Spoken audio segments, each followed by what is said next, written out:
Network के साथ मैं हूं अली सरवर और मैं हूं सदफ शम्स। शामिल करेंगे न्यूज हेडलाइंस।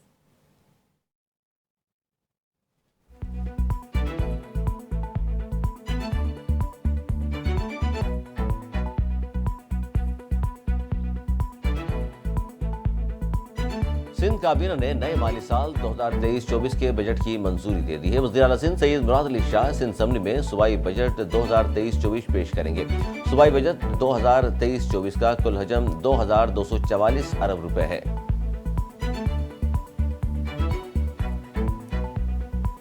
बजट के बाद तजवीज़ को डील करने के लिए कमेटी बनाई जा रही है। एफबीआर की कलेक्शन 12,163 अरब है। प्राइवेट पब्लिक सेक्टर को लेकर चलने से मुल्क का पहिया चलेगा। इस्लामाबाद में वजीर खजाना इसाक डार की post budget press conference.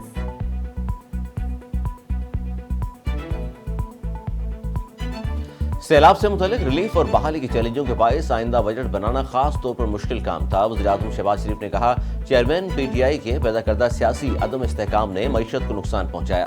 Budget मईशत की तवील मुद्दती बीमारियां ठीक करने के आगाज की नुमाइंदगी कर रहा है।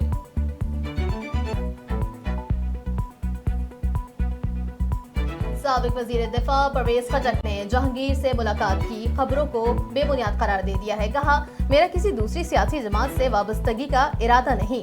जहांगीर तरीन से मेरी कोई मुलाकात नहीं हुई।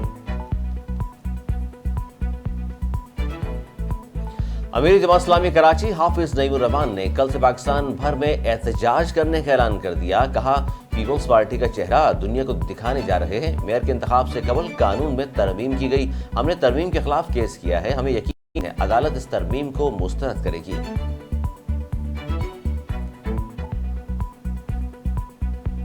मेयरशिप मीडिया पे आकर रोने धोने से नहीं मिलती। इस मर्तबा कराची में पीपल्स पार्टी सबसे बड़ी जमात है और मेयर भी हमारा ही होगा। हाफिज नईम तारीख को मसख करने की कोशिश ना करें। वजीर मेहनत और अफरादी कुव्वत सिंध सईद गनी का हाफिज नईम को जवाब। जिना हाउस लाहौर पर हमले में मुलव्विस शरपसंद ने जुर्म का एतराफ कर दिया। तहरीक इंसाफ के फाइल कारकुन आशिक खान ने कहा, चेयरमैन पीटीआई की गिरफ्तारी पर जिना हाउस पर हमला तयशुदा था। जब से हुकूमत गई है तब से पार्टी क़यादत की जानिब से पाक फौज के खिलाफ हमारे जहन साजी की जाती रही। हमारे जहन में फौज से नफरत को उभारा जाता रहा। माली साल 2023-24 के बजट के मुताबिक आमदनी 12,163 अरब रुपए और खर्चा 14,460 अरब रुपए है।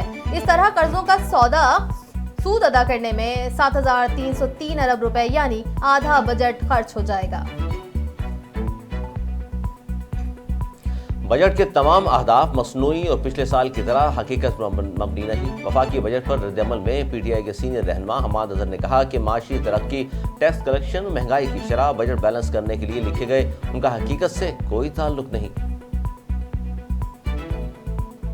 पाकिस्तान तहरीक इंसाफ के वाइस चेयरमैन शाह महमूद कुरैशी की चेयरमैन पीटीआई से दोबारा मुलाकात। सियासी सूरत हाल और जेलों में कैद कारकुनों की रिहाई के लिए इक़दाम पर तबादला ख्याल किया गया। मंगल की शाम जेल से रिहा होने के बाद भी शाह महमूद कुरैशी ने चेयरमैन पीटीआई से मुलाकात की थी। एमक्यूएम के कन्वीनर खालिद मकबूल सिद्दीकी की वफ्द के हमरा काफ लीग के सरबराह चौधरी शुजात हुसैन से मुलाकात। चौधरी शुजात ने कहा, एमक्यूएम से 35 साल पुराना ताल्लुक है। कराची की बेहतरी के लिए तमाम सियासी जमातों को किरदार अदा करना चाहिए। वजीर ट्रांसपोर्ट और मास ट्रांजिट शर्जील इनाम मेमन की जेर सदारत इलेक्ट्रिक बसेस की खरीदारी से मुतालिक अहम इजलास।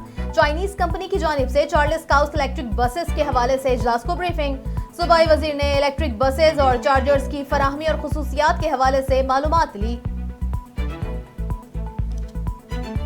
पाकिस्तान तहरीक इंसाफ के बीआरटी सर्विस से मुतालिक तमाम दावे धरे के धरे रह गए। सर्विस को शुरू हुए 34 माह का अरसा गुजर चुका, जो ताहाल मुकम्मल नहीं किया जा सका। लागत 1 खरब रुपए से तजावुज कर गई है। हज से कबल गिलाफ काबा को 3 मीटर ऊपर उठा दिया गया। गिलाफ काबा को नीचे से 3 मीटर ऊपर उठाने के बाद चारों तरफ से सफेद काटन के कपड़े से ढांप दिया गया, जिसे एहराम कहा जाता है। गिलाफ काबा को ऊपर उठाने के लिए 50 से ज्यादा माहिरीन की टीमें शामिल हैं।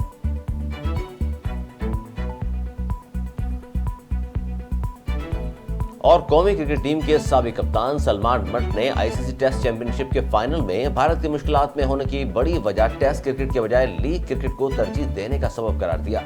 कहा, आईपीएल में 7 लोकल और 4 प्रोफेशनल खिलाड़ी खेलते हैं, जबकि टेस्ट क्रिकेट में 11 ही प्रोफेशनल होते हैं।